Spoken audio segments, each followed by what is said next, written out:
Hi, I'm Lone Candle. In the United States, have children gotten more or less affordable over time? The United States, along with many other countries, is in a demographic crisis. People are not having enough kids to replace the population. This makes it difficult for current workers to support the old, could weaken the vibrancy and specialization of a society, and makes the country weaker relative to its peers. The country's birth rate is below what women say they want in surveys. One reason proposed for the lack of children is that they are unaffordable. Children certainly are expensive, no doubt. But this only makes sense as an explanation if children have gotten more expensive over time. If children have always been this expensive, then the costs alone can't cause a change in the birth rate. The costs of children cannot be separated from two things: the cost of living and incomes. If it is more expensive for the adult to live, this means less money for the child. If incomes have not kept up with prices, then there is less money to pay for children. If prices have gone up, but incomes even more, then children haven't really gotten more expensive relative to income, and people can still afford them as much as they could before. People often say that they don't have children because they can't afford it. But affording something is about setting priorities.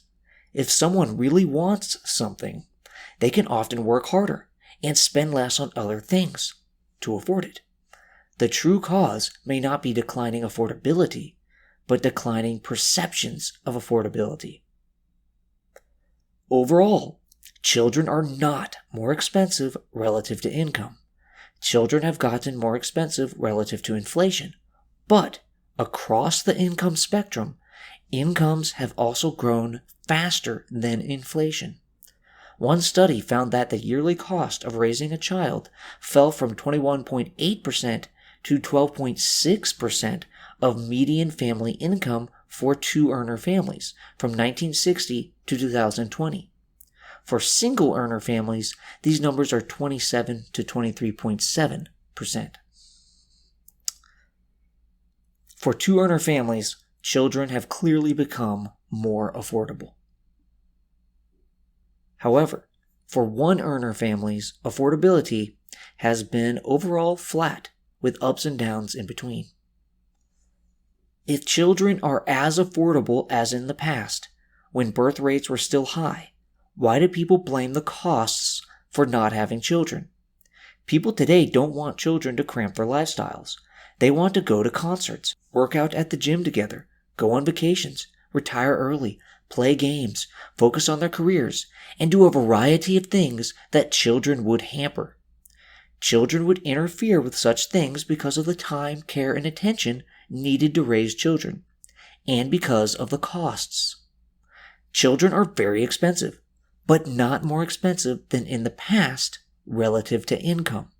So, people don't have children because something about their perceptions and priorities has changed.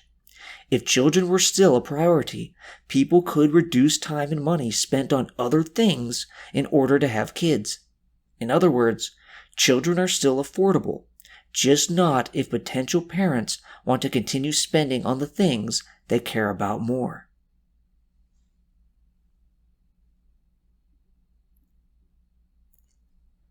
The cost of thriving. There is a lot of discussion about how things have gotten more expensive, and they have. Certain goods and services haven't just gotten more expensive in the recent bout with general inflation, but have had longer-term price increases. Oren Cass argues that some of the categories that have greatly increased in price are the basic things a family needs to thrive. No one wants to just survive. As a society, we don't want people to just squeak by. We want people to thrive. We want parents to be able to provide the basics of a good childhood and to raise children well. This doesn't mean drowning them in luxury, but a safe home, food, reliable transportation, money for advanced education if that would benefit them, healthcare, and childcare if the parents can't provide it themselves. Cass contends that the cost of thriving has increased past people's ability to afford it, and that general inflation indexes don't capture this. Has the cost of thriving increased faster than incomes in such a way as to make children less affordable? Cass develops a cost of thriving index that includes college, transportation, health insurance, and housing. He later added groceries to it. He takes this index of things that he says families need to thrive and he compares it to median male income. He wanted to know if a traditional male-headed family could still thrive under today's costs. According to his analysis, these costs now exceed the median male income. In 1985, it took 40 weeks of income to afford these items. In 2022, it took 62 weeks of income. This means, according to this index, less people can comfortably afford a basic middle-class life for a family. An issue with the idea that income has grown faster than inflation, so people have more money than they did in the past and can better afford children, is that inflation takes into account that products and services have improved. The basic model of a car is better today than it was 20 years ago. It has more features and amenities. Inflation measures take that into account and say that although a basic car is more expensive than it was 20 years ago, you get more things for that money, so there hasn't really been a price increase. Unfortunately, for someone who just wants a car to drive their family from point A to point B, the base model is more expensive whether you want the improvements or not. It actually is more expensive to drive a basic family car now than it was 20 years ago, and inflation doesn't properly take that into account.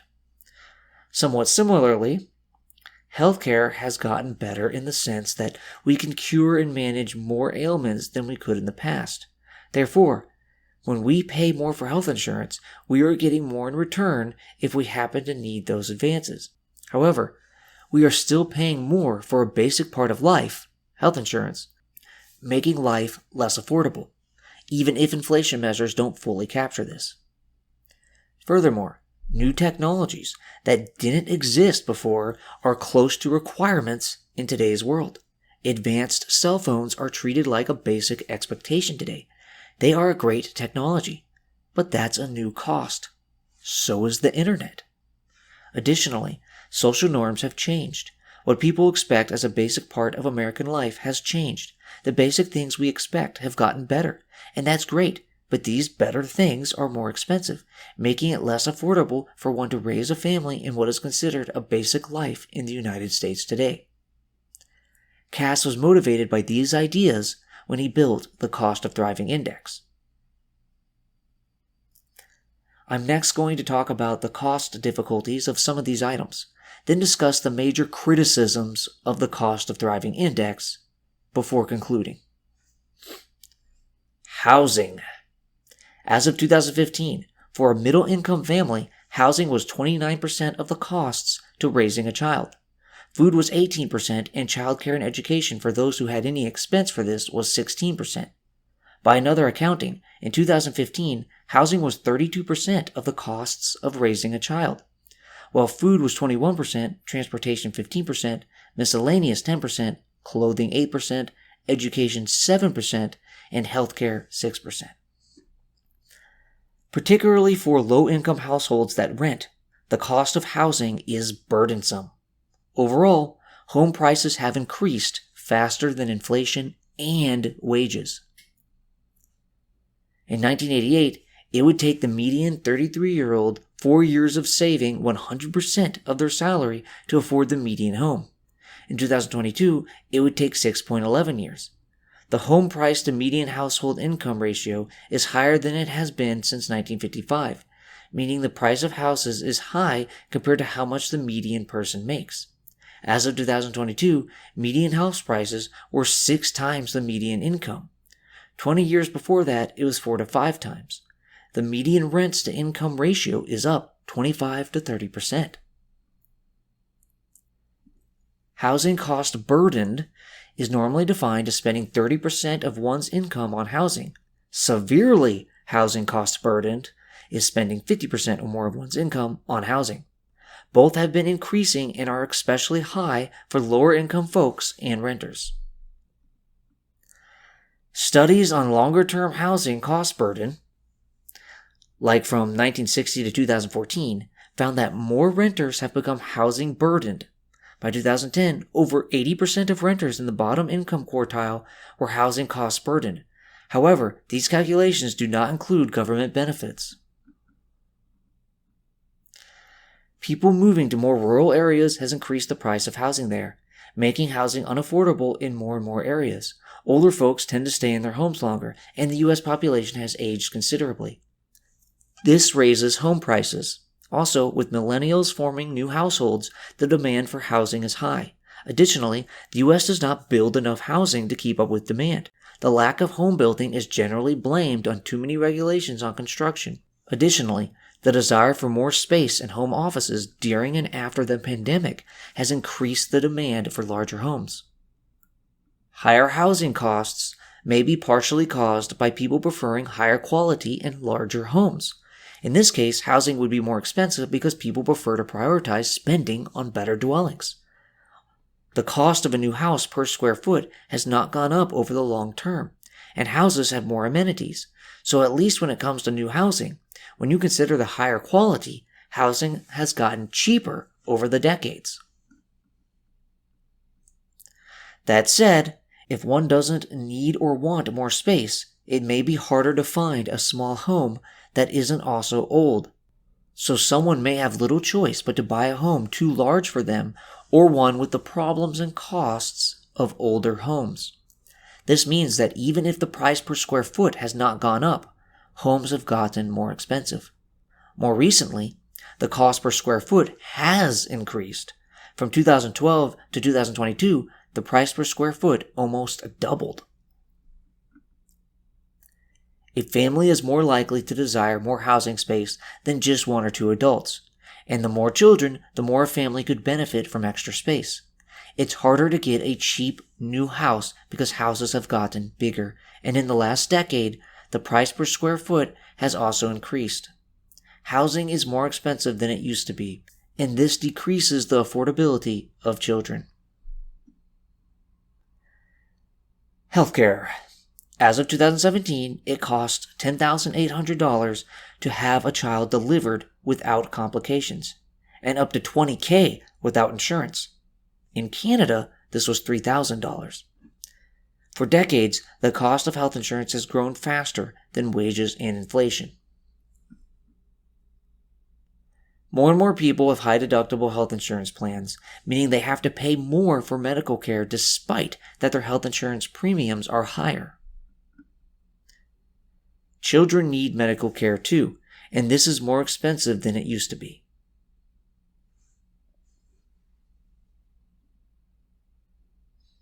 College. From 1980 to 2019-20, the inflation-adjusted price to attend a 4-year college full-time, including tuition, fees, room, and board, increased 180%.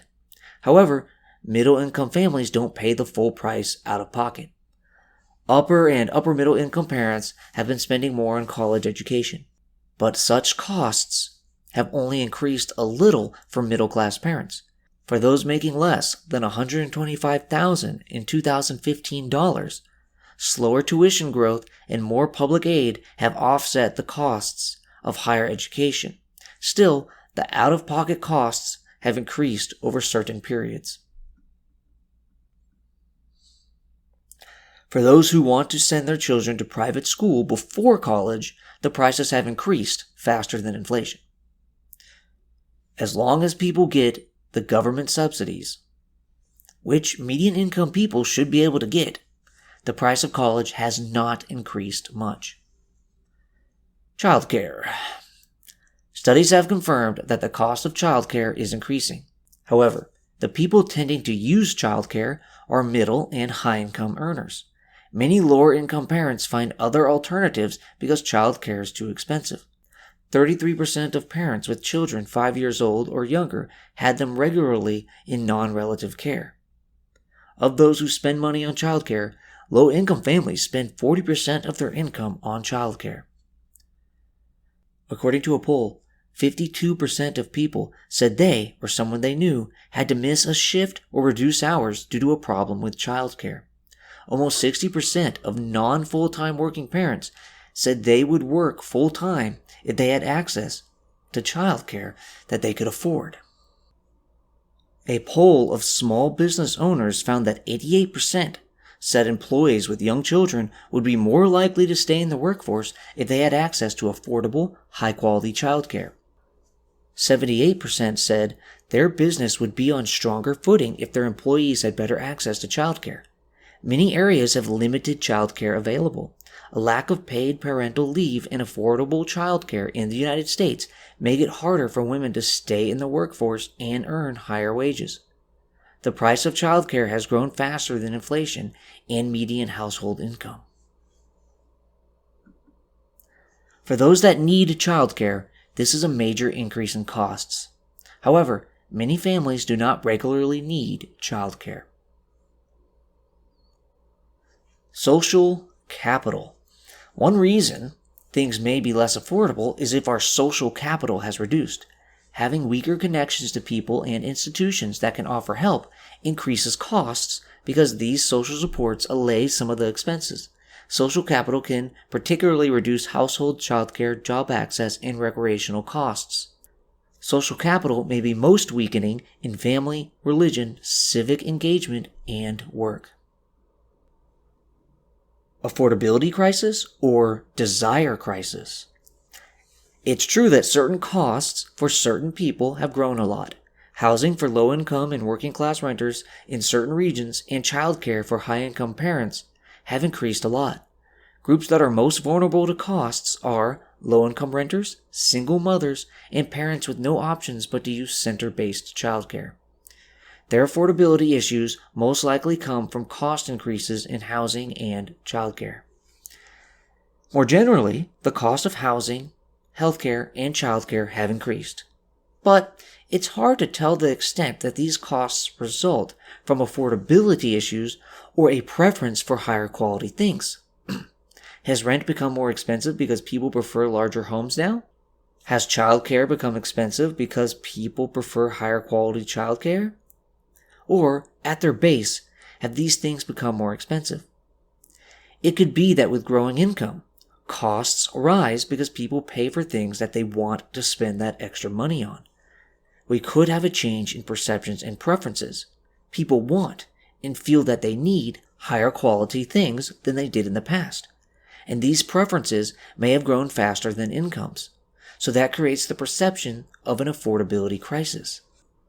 Particularly, incomes may have not risen fast enough to keep up with preferences for larger homes, more vehicles, private or out-of-state universities, and higher quality childcare. It may be that people buy better and more expensive versions of these things because that is what they want, and they feel that if they can't afford the better versions, then they can't afford children.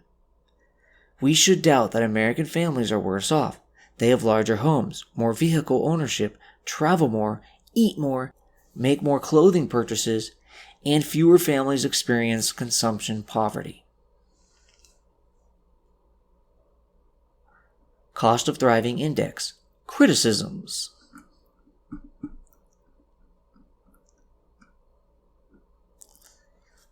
Some economists and commentators have pushed back hard against the Cost of Thriving Index. They say that you can't ignore improvements in quality. These things matter. They claim that there is no market for the worst stuff because people only want the better stuff, and that you can find a way to save money like by buying a used car, living in a smaller home, or commuting to college. I don't fully buy these lines of criticism. If it costs more to get the available healthcare one needs to live, or live decently, that is effectively inflation, even if that healthcare is better and there are more situations where it would save you. The cost of thriving gets at that, and that seems like a real thing and a real problem if being able to stay alive using modern medicine consumes too much of one's income. Some of these authors act like the better things we get are unnecessary luxuries, when they are basic things that we'd want every working person to afford, like healthcare if he needs it, an ability to get from point A to point B, decent housing in a decent neighborhood, and college if that would help their children. It's true that you could buy a used car and keep costs down, but that is a used car that won't last as long and could have taken damage compared to a new car that you would have been able to afford 20 years ago. Houses have also gotten bigger, so people pay more for housing while getting more. Maybe some of those housing costs could be frayed if people carefully shopped for housing and chose a place with less space. Although again, less space doesn't usually come alone. It also may be an older house and in a worse neighborhood. Another criticism is that most people don't go to college, so that is not a basic part of American life for the median person. I agree that not everyone goes to college, and I don't think everyone should go to college. But for those who excel at learning in that environment, college is a great setting for people to expand their minds and learn intellectual skills. It also can be a gateway to the middle class and greater incomes. It's very important for families to be able to afford college in case they have children who would benefit from that experience. We want individuals to excel and succeed to their maximum potential. This improves the economy and society in a way that can help everyone. For some people, college is the stepping stone for this success, and a basic part of parenting is having a plan for helping children afford that stepping stone. Another criticism of the college cost and the cost of thriving index is that it includes room and board. I agree that this overstates the price of college because for some families, they live close enough to a college where the children can attend while living at home. But not everyone grows up in a big metroplex or a college town, and for them, room and board is a basic part of college. A criticism I more fully agree with is that the cost of thriving index uses the sticker price of college when people don't actually pay this full price. Most students get grants to help with the costs. The index also has an issue with its estimates of health insurance cost. It includes both the employee portion of the premium and the company portion of the premium. This makes its cost estimate higher than what someone working for a company with employer-provided health insurance would actually pay. Unfortunately, many people do not work for such an employer, so unless their income is low enough to qualify for Medicaid or get heavily subsidized insurance through the ACA, they have to pay for insurance all by themselves, or riskily go without it. Some suggest using total and out-of-pocket costs to estimate healthcare, but this ignores people avoiding care because they can't afford it. The cost of thriving index also ignores this because it just focuses on premiums. Other information that casts doubt on the gloomy results of the cost of thriving index is that people have more cars per household. Houses are larger, homes are more likely to have air conditioning, and in polls, people say they are happy with their current finances. Orncast defends his cost of thriving index partially by arguing that it is not meant to measure spending or what people actually pay, but the cost of these things. Spending is capped by income, and spending can be lowered by people crimping on purchases. They may be spending low because they have to, and because they are not really thriving because they can't afford the high costs of basic things. Cass intentionally does not include government help because he sees value in independent workers being able to afford things themselves and not having to rely on government help. I'm not convinced that ignoring government benefits is the best approach. If society isn't going to pay people enough to afford basic things, I am not fundamentally against government help and see that as society's way of making things fair, so I don't think we should ignore government subsidies. However, government help in the American system is a mishmash of programs that some people qualify for and others don't, so we can't just assume people get benefits when our system has so many holes. One concern about government benefits for children is that these benefits discourage work. If someone gets government benefits and chooses not to work because of it, this is not necessarily a bad thing. If someone doesn't work because the cost of childcare is greater than their wage, then working would be economically irrational and the children would likely benefit from having a parent around. If a working mom quits a crappy low-paying job to be a full-time mother, this isn't clearly a bad thing. Mark Perry has made his own version of the Cost of Thriving Index that takes into account many criticisms. His index shows a small decrease in costs relative to income since 1985. I agree with some of the decisions made in the Perry's index, but not others. I think his index understates the cost of thriving. The true number should be between the two. Another AEI analysis shows a variety of cost of thriving measures. While many of these measures make things look better than the original, they often make assumptions that break the whole point of the cost of thriving index. So I think they exaggerate how well people are doing. Again, I think the best index would be one in between the extremes. The measure that makes the most modest adjustments is called the Improved Cost of Thriving Index. The improved method makes two changes. One, it only includes the employee contribution to employer-sponsored healthcare premiums. Two, it includes out-of-pocket expenses. For the original index, the change in cost-adjusted earnings of full-time workers from 1985 to 2022 was minus 36%. This for the improved index was minus 25%. For those with full-time jobs and benefits, this is an improvement. People don't pay the employer portion, and out-of-pocket expenses are a key part of expenses. However, for those without such benefits, all of the premium is on them unless they qualify for government-provided or subsidized insurance. Also, out-of-pocket expenses don't take into account the avoidance of useful medical care due to costs.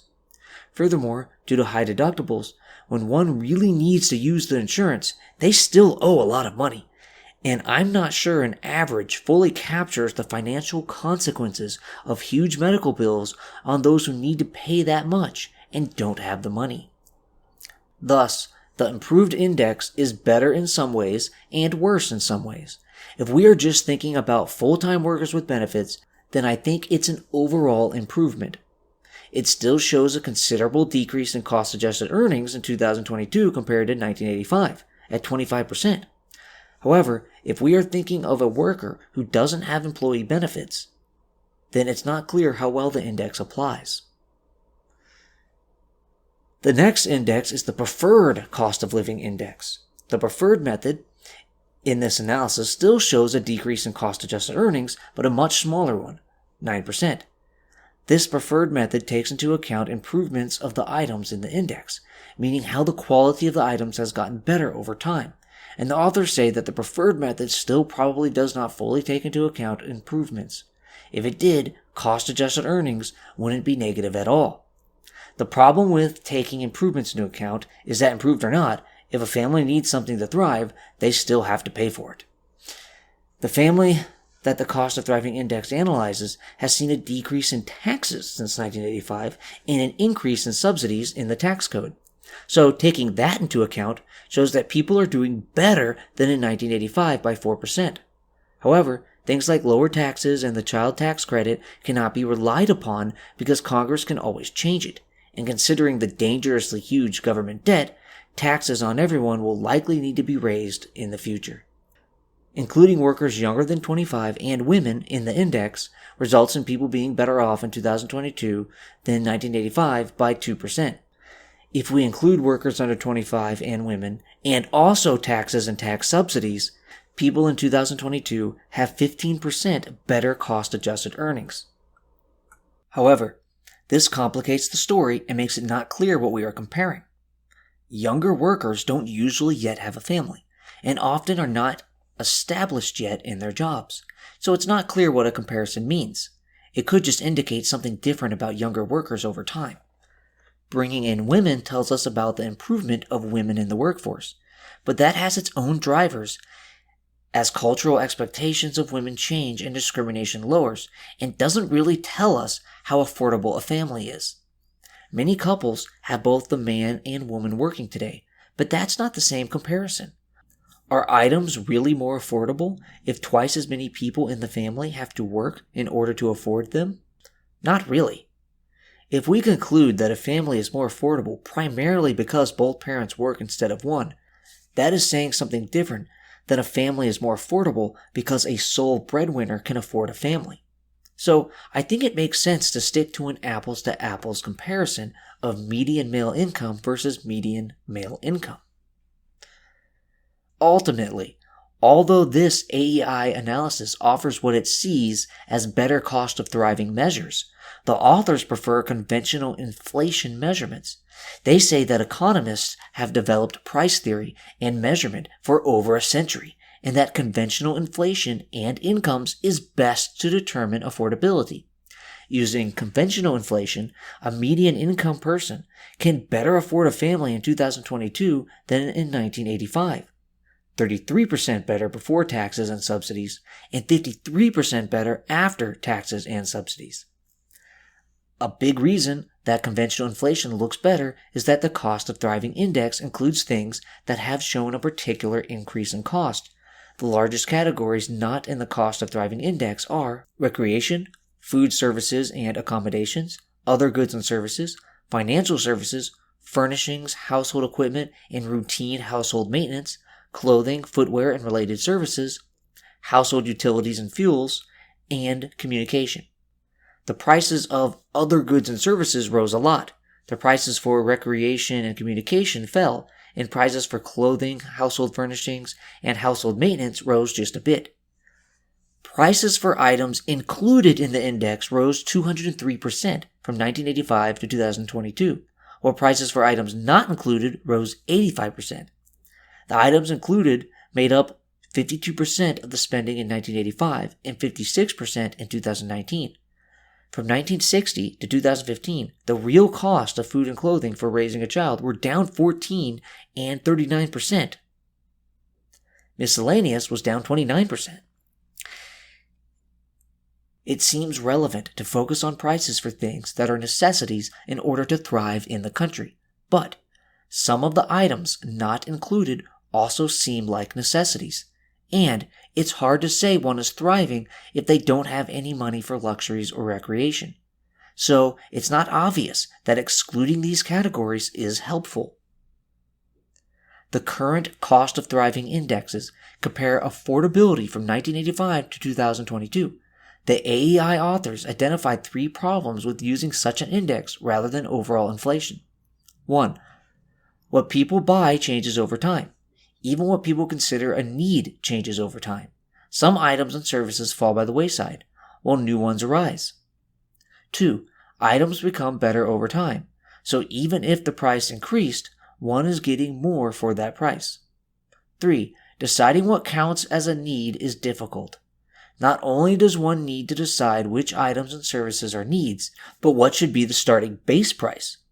Should the thriving need price of a home be the median price in 1985, 1950, or 1900? Why the median price? Why not the price at the first quartile? Another problem is that just because people are spending more on something doesn't mean it has gotten more expensive. In addition to the quality of something improving, people may have decided that they want more of a good or service. Other items being cheaper can cause people to use the money saved on something else.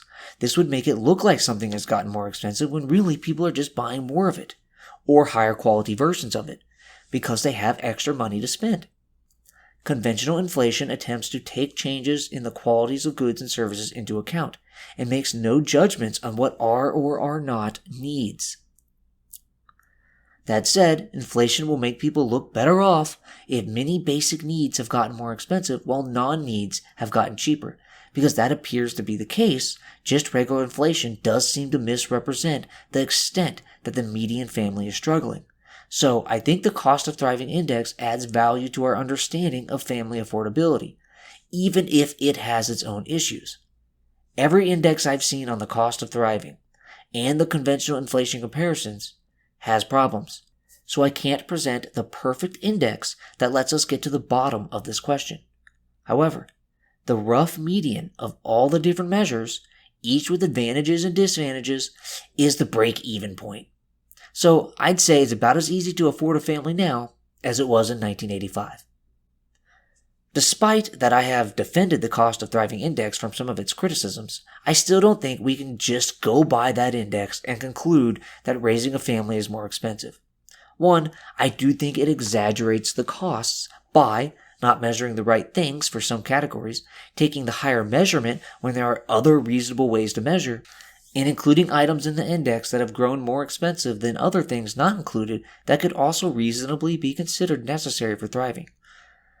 2. There are lots of ways for families to fray the costs assumed in the cost of thriving index, and they can do this while still thriving, even if they have to make tough choices on where to cut. For examples, people can stay at home during college. They can do half of their college years at community college. They can buy a used car.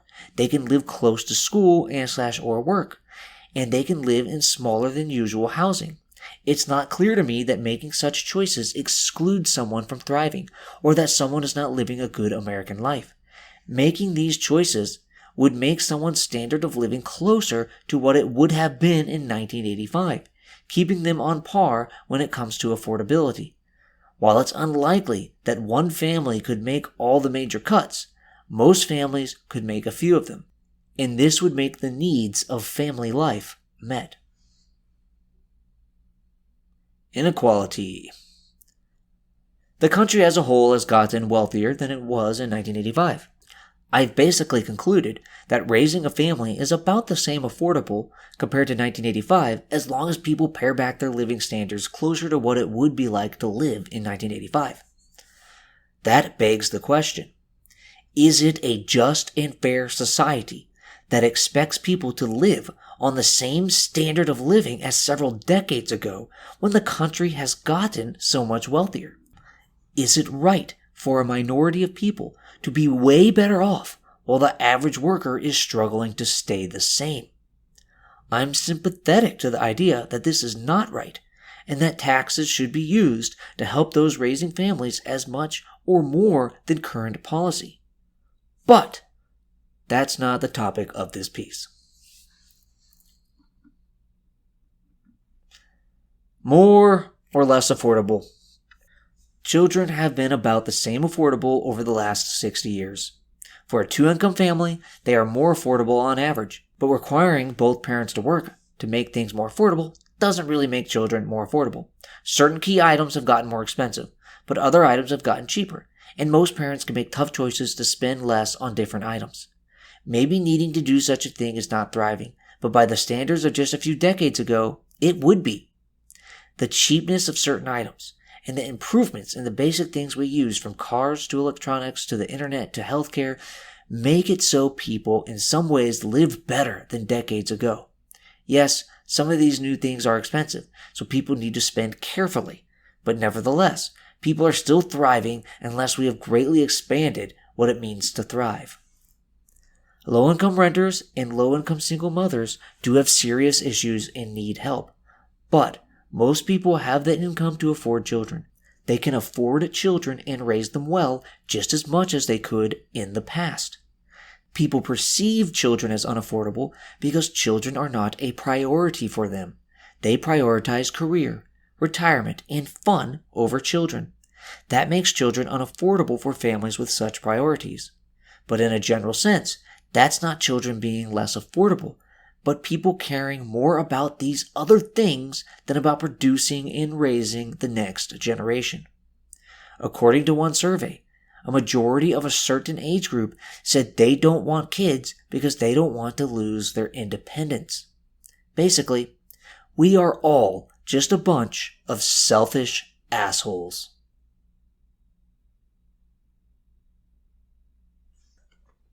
Policy? It is in the nation's interest to have flourishing young demographics. The country needs younger and middle-aged workers to support the old. The country needs people to fit into narrower and narrower specializations. The country needs people to maintain its power vis-a-vis other countries, many of which are authoritarian, anti-freedom, aggressive militarily, aggressive economically, and if they could have their way, would turn the United States into a backwater while they suppress the world with their tyrannic power. Thus, it is the duty of our people to reproduce, and it is the duty of our leaders to get us to reproduce. Now, that doesn't mean every person needs to have a kid, but it does mean a lot of us do. 2.1 children per woman is replacement, and because some women shouldn't or can't have children for a variety of reasons, many of those that have kids need to have 3 or more of them. Government should encourage children in 3 main ways. First, the bully pulpit. Leaders should discuss the demographic crisis and the importance of having children. They should discuss the importance to the country and highlight people who think children have enriched their lives personally. 2. The government should give parents money. It already does, but it should give more. I just argued that children are as affordable as before if we are willing to pare back our expectations and wants. The bully pulpit may help that, but only so much.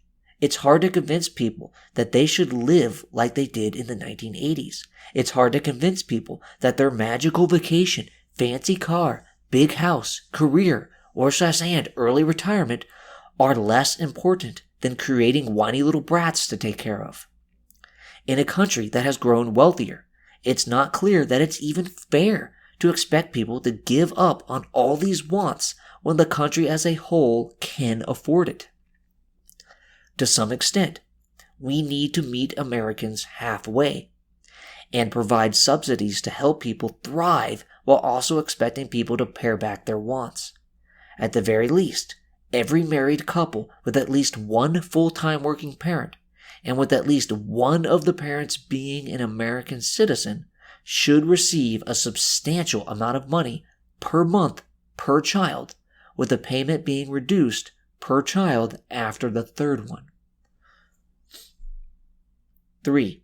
The government should investigate how to reduce the cost of expensive things important to raising a child. They should primarily aim to do this by examining how government itself makes products and services more expensive. Every net unhelpful regulation or tax on the workings of things like childcare, medical care, education, etc. should be removed or reformed. If we have truly removed the ways in which government policy makes things more expensive, and if the cash payment per child does not cover the expensive things, then government should consider other interventions, although should be careful not to do more harm than good.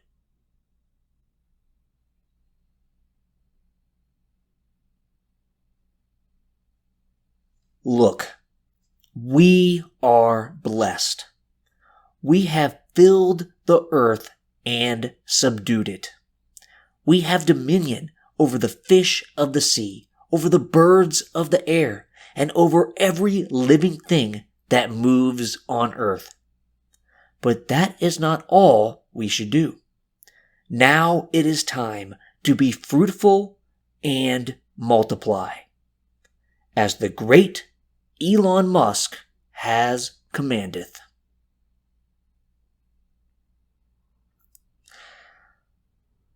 I'm Lone Candle. Like me, comment me, love me. When I say love me, I mean make love to me, and let's get down to solving this demographic crisis right now. You and me, even if you're a dude, I'll find a way to make it happen. Let me impregnate you deep in your womb, even if you don't have one. And we will solve this crisis and make Elon Musk happy. Also, subscribe.